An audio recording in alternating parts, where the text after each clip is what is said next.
program you're about to see is based on the book Traits of a Healthy Family, published by Harper & Row. Now, to share with us her research and insights on healthy family life is parent, educator, columnist, and award-winning author Dolores Curran.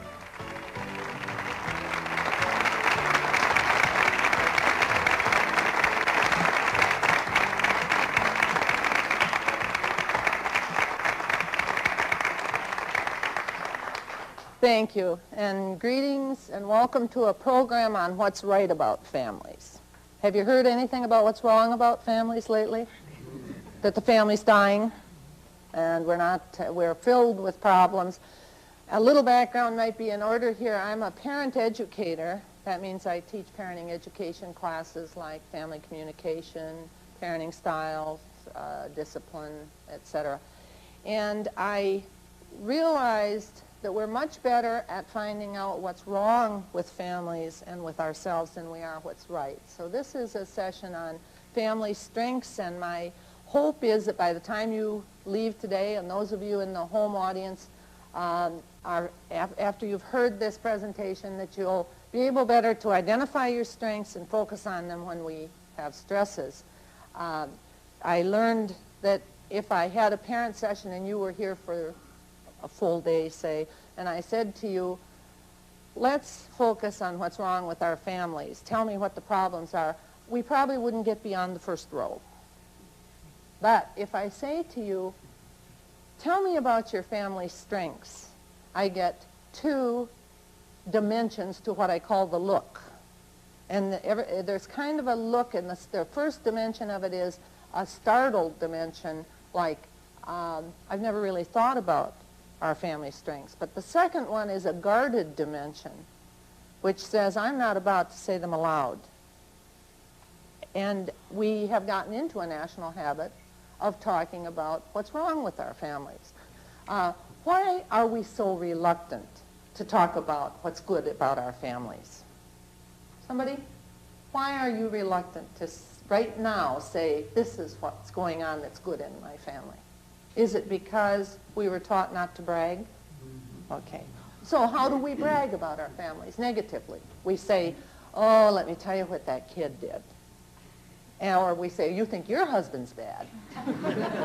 So we get into a kind of a national habit of talking about what's wrong with families. But there's another reason. Why else are we afraid to talk about publicly what's good about our families?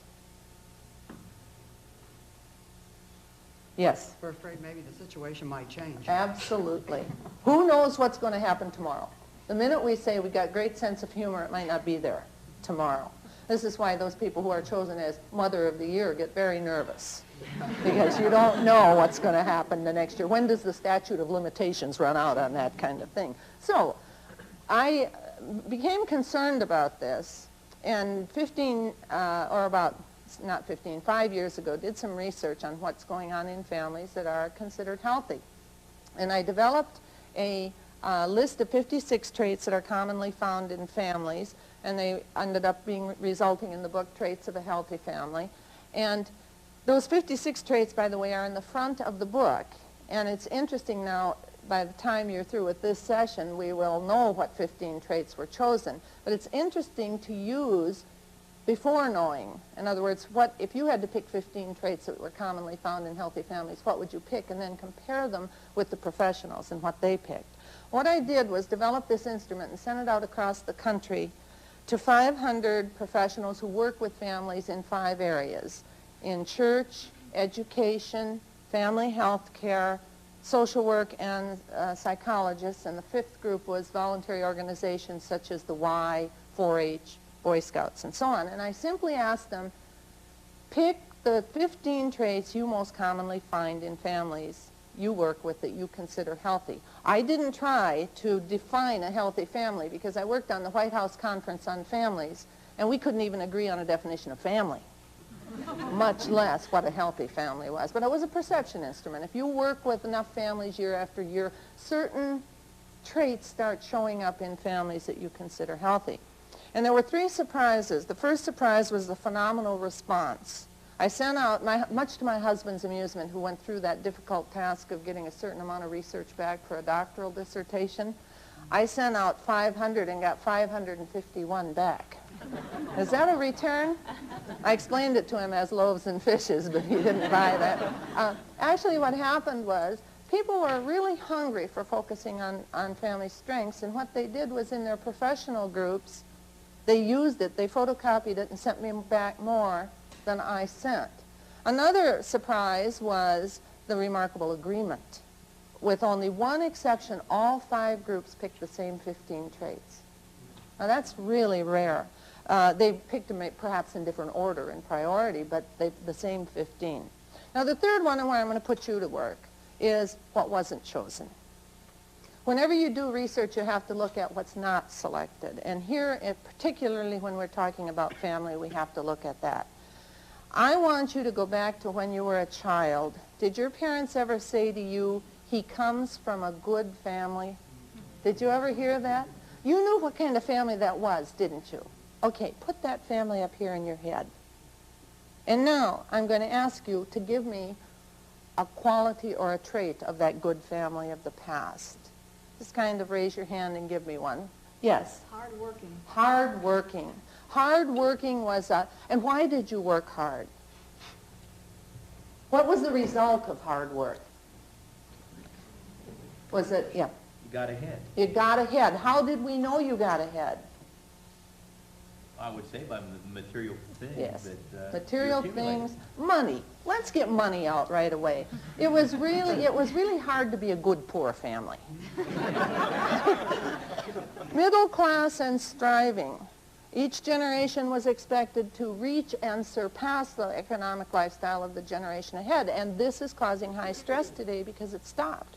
We're probably seeing today the first generation in the history of this country that will not reach their parents' economic lifestyle, and that causes great stress.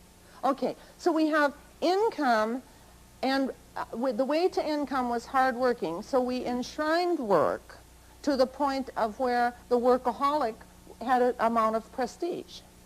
No one questioned that perhaps less hard work and more wasted time with the family would create a better family. Okay, what besides hard work and money? What's another quality? Yes? Oh, for my mom, it was whether you went to church or not. Okay, what church? The Catholic. The Catholic, of course, whatever you were. In other words, if I'm speaking in Utah, it's what? The Mormon church. In other words, if you were church going and if you were a good family, you were what the good family was, whatever religion you were. With our family, we refined it a little even finer, and that was, it was not only the good family, it was Catholic, it was Irish Catholic. I mean, you know, much better than you Italian Catholics. All right, how many faiths in the family? One, right. It was not considered, it was considered that you could not have a healthy family with dual faiths. This is one of the myths we have to get rid of. There are healthy dual faith families, and there are healthy same faith families, and there are unhealthy same faith families. Some of you here, I'm sure, bear witness to this, and we'll be talking about the religious element in healthy families a little bit more later on. Okay, what else? Yes? Family unity, especially where? Outside the home. Behavior and unity was very much a public thing. How many of you were taught if you're going to misbehave where? At home, right. And that was a catch-22, because if you misbehaved at home, you got in trouble. But public behavior was very important. We still see this today, that I want you just to contrast the hour and your public behavior at church and the hour before. Okay. We can be barely speaking as we are getting ready for church, and then we walk in, smile, angelic. Okay, what else? Yes? In connection with family unity, divorce was a disgrace. Absolutely. Divorce was a stigma. Out of this came another myth, is that you cannot have a healthy single-parent family. You can have a healthy single-parent family. Not all single-parent families are unhealthier than any dual-parent family. We've always had strong single-parent families. We have admired them in literature, only they were widowed. If you can have a strong widowed family, why can't you have a strong single-parent family? And it's one of the problems when I work with single parents, because some of them are doing a very, very good job, but just simply because they're a single-parent family, they feel as if they're not. And so that's a myth we have to get rid of. What else? Yes? The children well educated and doing very well in school. Education was a high value. A dropout was a social stigma.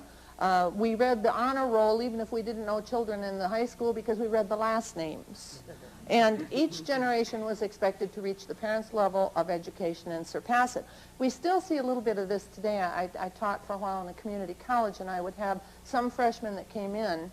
They did not want to go to college, but they were saving face for their parents, and they planned to drop out after the first semester. It seems more acceptable to go to college and drop out than not to go to college at all. Okay, what else? You're really getting them. We've got a few more. Yes? A large family? A large family, yes. If you were Catholic especially. If you weren't Catholic, 2.3 or whatever it was. Have any of you got a 0.3 child? All right. What else? Uh-huh. Mom didn't work. Mom didn't work. Don't you love that phrase? Mom didn't work. This came another myth that all traditional families with mom at home and dad working outside the home were healthier than any families where both parents work. And again, today we have healthy families in the traditional mode. We have healthy families in the two-career or two-paycheck mode. If, at that time, if a mother worked outside the home, it was a reflection upon the husband that either he couldn't provide enough for the mother, or I mean for the family, or he couldn't control his wife, you know, or a little bit of both. Okay. There's only a couple of other ones. There's an important one that you're missing. Can anybody think of another one? Yes? Nobody gets in trouble? Oh, I'm so glad you said that. We didn't rehearse this. No one got in trouble. Did the good family have problems? Of course. Did we know they had problems? No. No, the good family of the past was taught to hide its problems. And out of this came the most dangerous myth of all, and that is that family of the past did not have problems, and today we do. And we know now that family had alcoholism, they had depression, they had marriage problems, they had incest. All of these things aren't new. But today, people are being taught that it's healthier to admit to problems than it is to hide problems. And that's a very important one. The other one is, that I'd like to mention is, I work with a lot of military families, and people will say to me, I'll bet those families are a mess. Why do they say that about military families? Yes? There's no roots. There's no roots. Rooted in one community was a high value. Today, we know that you can move around and have a healthy family. Some of my weakest and some of my strongest families are in the military, depending upon what they take with them, what's going on inside the family. Just out of curiosity, how many of you here have moved at least 3 times since you've been married? Okay. Keep going. How many times? Probably about 6. We were a military family Were you? at one time. And you also know that sometimes a move can save a family. Sometimes a move and a new start, or getting away from, I hate to say this, but getting away from your family can be sometimes positive for a family. A final one, I said the other one was final, but I thought of another one, and that is heavily volunteering in the community. The length of the obituary was a matter of status. The more activities you were in. Nobody, again, questioned that perhaps less volunteerism would be better for the family. And that's always the case that we have to look at. Now, these, I hope you don't misunderstand and say these are not good qualities. Some of them are good qualities. Certainly having a good income, a good education, and so on are qualities that we all like to have. But what I'm saying here is this made up the definition of the good family of the past. And you can have all of those things and not have a healthy family. You can have a good income. You can have mom at home. You can have a same faith. You can have public behavior that's good, and you still can have an unhealthy family. So it's important for us to look at what goes on inside healthy families. And I'm going to now ask them to roll the list of 15 traits. But before I do that, I want to tell you how to use it. And those of you who are seeing this at home, I ask you to either write it down or perhaps get it out of the book, Traits of a Healthy Family, where they are listed, the 15 traits.